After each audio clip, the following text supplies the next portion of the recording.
everyone, to the Jeff and Michelle Show. I'm team leader Jeff. This is my lovely wife, Michelle Jimenez. And today we are here with Eric from Better Qualified. Eric specializes in fixing your credit. Like, amazing. He's personally worked with us. Eric, you've been in business since 2005. You're a co-founder of this company. You've helped over 5,000 people over those 15 years with their credit and getting them from being, in the low credit scores to being into the great 800s, right? Correct. More like 50,000 now. I think you missed a digit. 50,000. Oh, you're right. I did. I missed it. Sorry, 50,000. It's all good. It's all good. Let's go back there. Sorry. A lot of Easter eggs yesterday, right? Yeah, it's too many of those. Actually, it was the lasagna that got me, believe it or not. I tell you, every holiday. I'm telling you. But all right, Eric. So let's jump right into it. I mean, why don't you tell us a little bit about what you do and why you do it? Well, that's kind of a crazy why I do it. I mean, it does feel awesome for someone to get a house or to do a refi or save the money based on, their credit score. But it came out of just a necessity, 15, 16 years ago. Was in the mortgage space with a bunch of guys, and people had issues. We were providing them with leads. And my partner, Paul, had gone into Red Bank, of all places, in New Jersey, and found a credit repair company that we were going to send clients to. And just learning from that, learning that the company was more into radio than actually getting results, had Paul and I study it. Paul studied a little bit more. We call him the nation's credit repair man. He's been on a lot of TV and a lot of radio. He goes down to DC and, speaks on the floor, and, a lot of good things have happened from that in 16 years. So it's been great. But, starting back then, it was really out of necessity to have people get the deal done so we could benefit. But in the end, we saw a lot more potential in helping those to help others between real estate and mortgage guys do the same thing. And, it's been a 15, 16 year appreciation, and it went fast. I mean, I tell my sales guys now, people we've done business, I have some people now that, 16 years later, that we still do business together. And it's just like, wow, where did all the time go? So, what I say to most people in the beginning, and especially in the home process of, searching for a home, you got to have a blueprint of what your credit score is. A lot of people go by Credit Karma. They go online, or, they're paying attention to the free services, which is okay. And it's great for, kind of paying attention to what's on your report. Again, monitoring is key, so things don't happen in this credit crazy identity theft world. Yeah. But those scores aren't legit.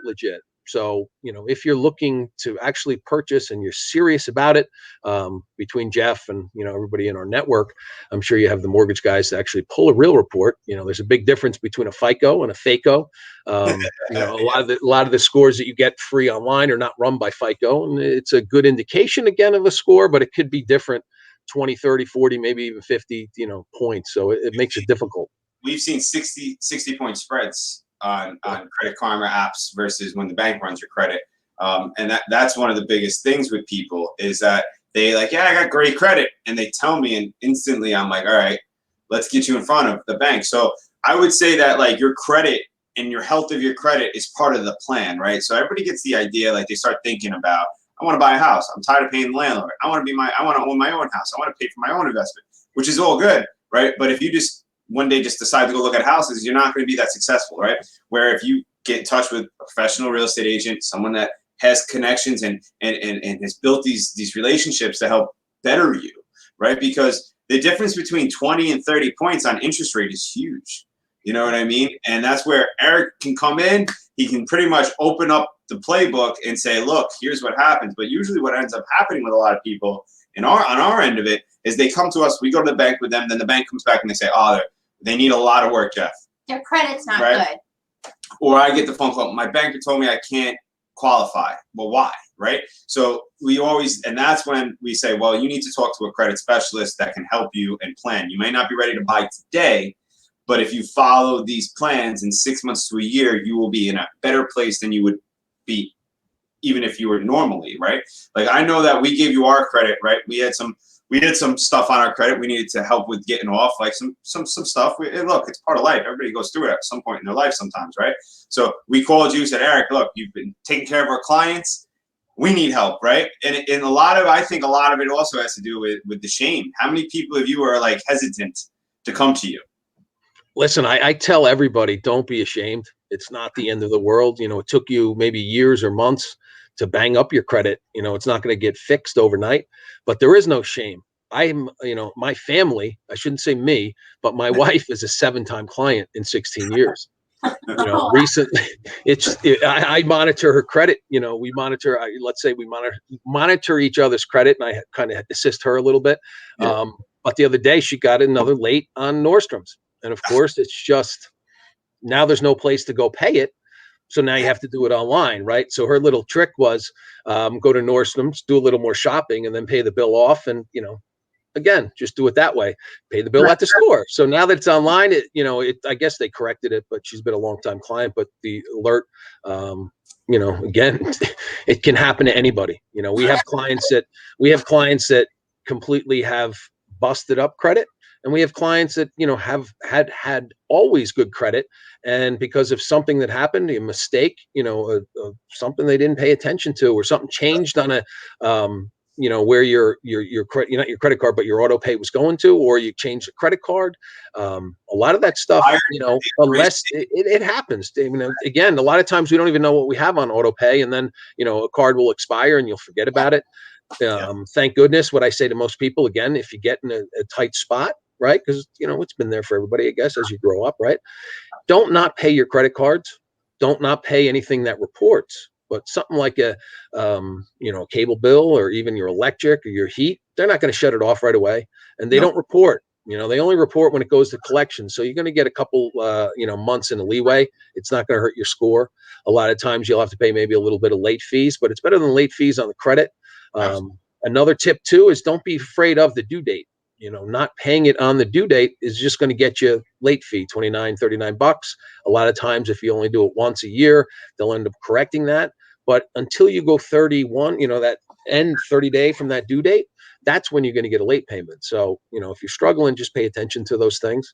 Another big tip. I just give you another big tip when it comes to that too, because it happens in the purchase side and also the refi world. A lot of times people will pay down their credit cards. Paying down, or what utilization is, the same thing, right? Those words together.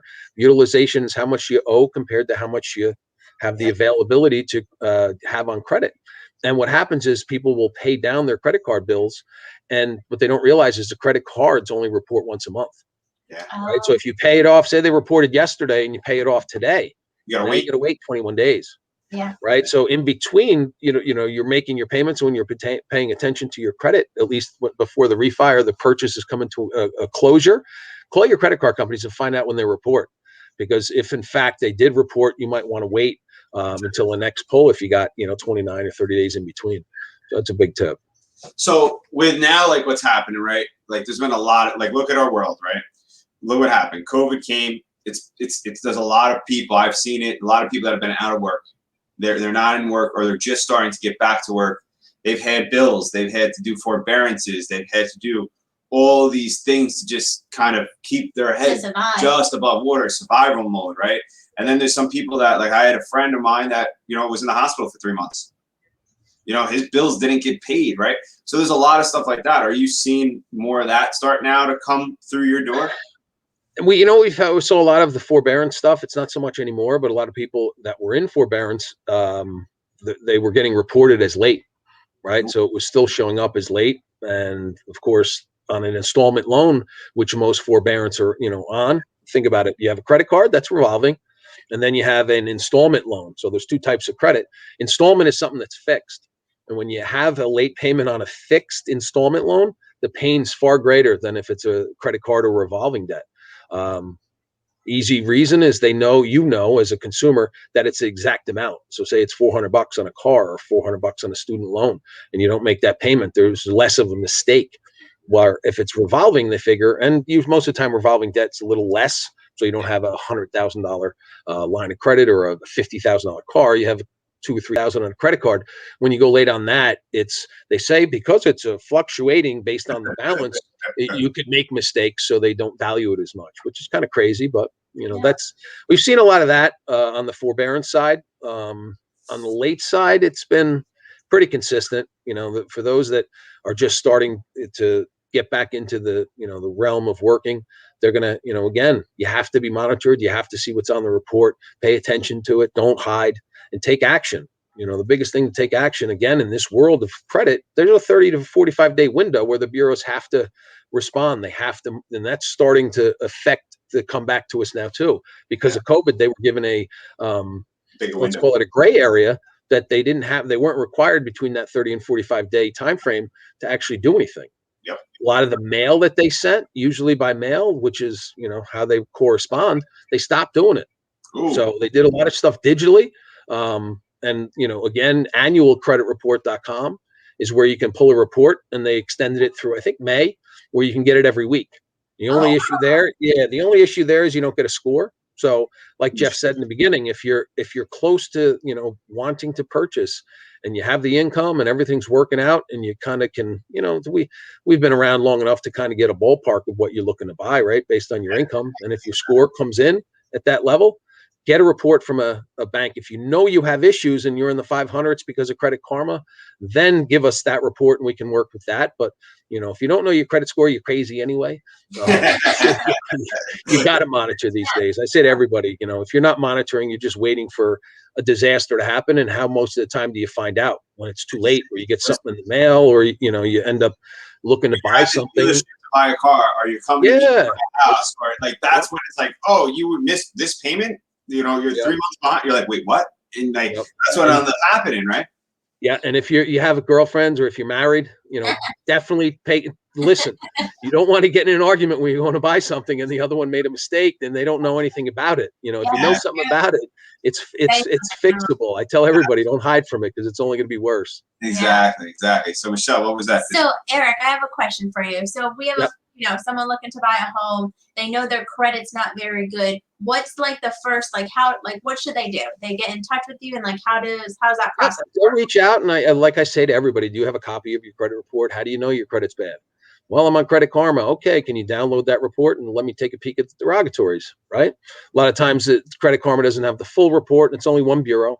So we can either send them a link to get a 3-bureau credit report, or if they have a banking report, we can work off that.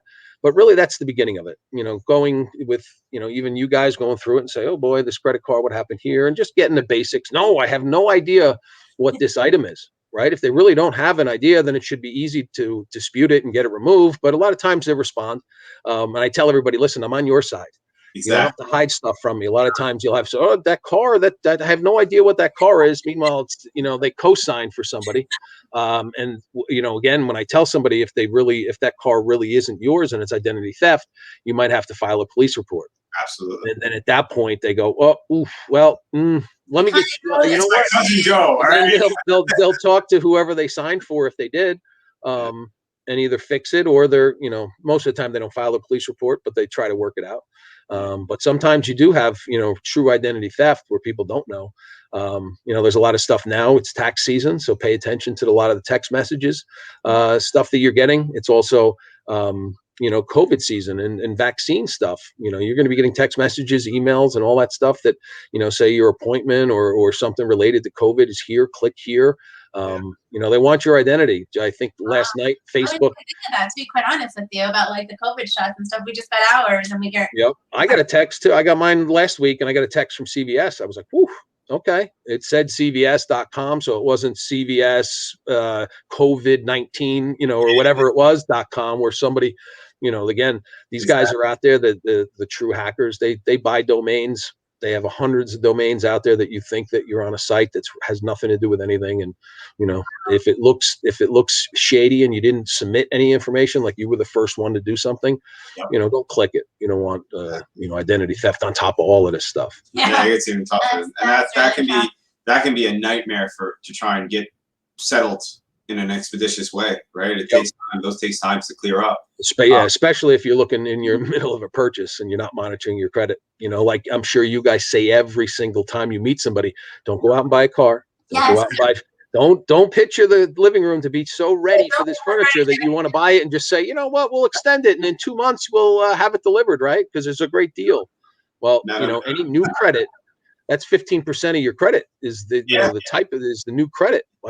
So if you get new credit, most of the time within that first about 60 days to 90 days, your score's going down. Absolutely. You get a car, same thing. I got a lease and I track my credit. Last couple times it was 19 points and one other time it was like 23 points. That Yeah. I turned my car back, got a new car. They pulled the credit again, went down. And once they gave me the loan, an inquiry too is a couple points, but Yeah. the new credit is what hit me. So, So again, don't do anything. so when I go and I have that first conversation with the first time home buyer or someone looking to get pre-approved, we always have this question. We always have that thing. Well, we're going to get you in touch with one of our preferred loan offers.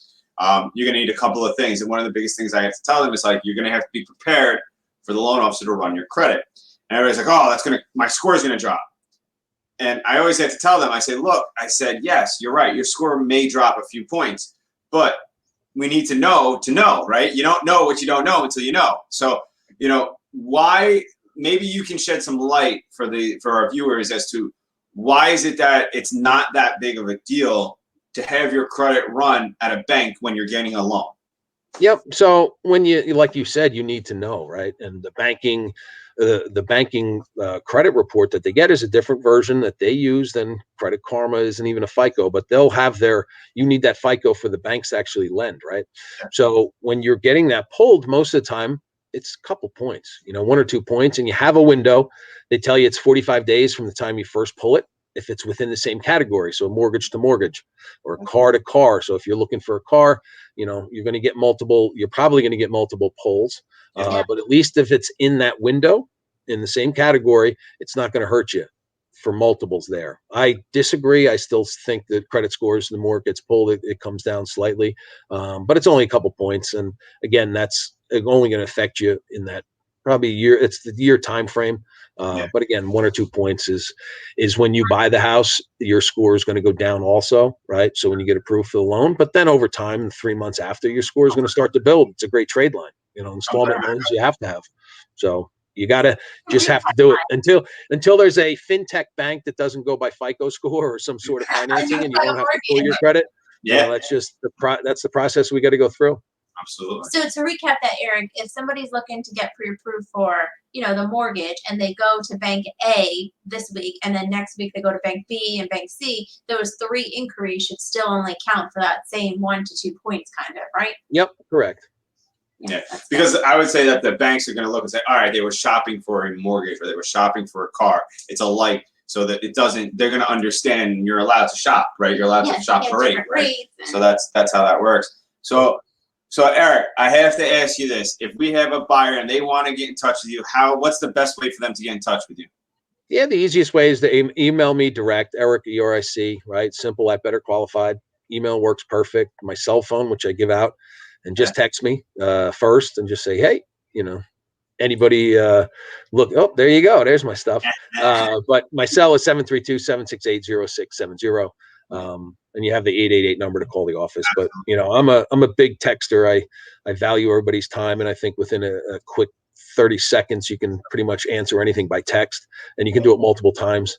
Again, if you need a phone call too, then just say, hey, I got to explain something, because a lot of times, like a doctor or like an attorney, they want the facts. That's all I want. Give me the facts, give me a report, and the stories behind it. I don't need to hear them, and I don't mean in a bad way, unless there really is identity theft and you have a story in a police report, then I did definitely want to hear that. Or you're really not dead and it's showing on your credit report that you died. If you remember that, CBS did it on 60 Minutes in 2017. Wow. Person was fighting for 2 years to prove that that they weren't deceased on the credit report. They ended up getting sued and winning a lot of money. But I bet. That's why it's so important. And I say to you guys, and I'll reiterate again, you have to be monitored, and you have to get a credit report, at least review it, take a peek. Don't be afraid. All right. And then before we close out, what is your number 1 tip to keep your credit in good standing at all times? Don't go late. It's the easiest way. Balances are balances. And, if you want to keep your balance below 10%, if you physically can do it, then definitely do that. But if you can't do anything about it. Like if you don't have, short money and you got to use your credit cards, find out when they report. Maybe you can pay it off before they, report it. So at least you show the balance. So I want to say you trick it and then you can use it again. But if you go late, it's a fight. It's a fight. You're going to lose 35% right off the bat. So it's, that's the best one. And again, that tip turns into don't go late on the stuff that reports. If you got to go late, do your cable bill, do your electric, do your hot water, do all the things that you can, not worry about. Netflix, I think will give you a few if you take your credit card away from Netflix, how long do they give you, right? They're not going to report you late. Probably a lot, probably a while, right? Yeah. Eric, thank you so much. Again, if you are looking to buy a house, looking to just get to figure out where to start on how to protect your credit, how to improve your credit, or just to get a good idea, get in touch with Eric at Better Qualified. He's the guy. He gets it done. Highly recommended by both Michelle and I. Has worked with countless clients and our own personal, and it's been nothing but 5 stars. Thank you so much for joining us today on the Jeff and Michelle Show, Eric. It's been great. And everyone, have a great day. If you like this, please like and subscribe below, and we'd love to get in touch. Absolutely. Bye, guys. Talk to you soon.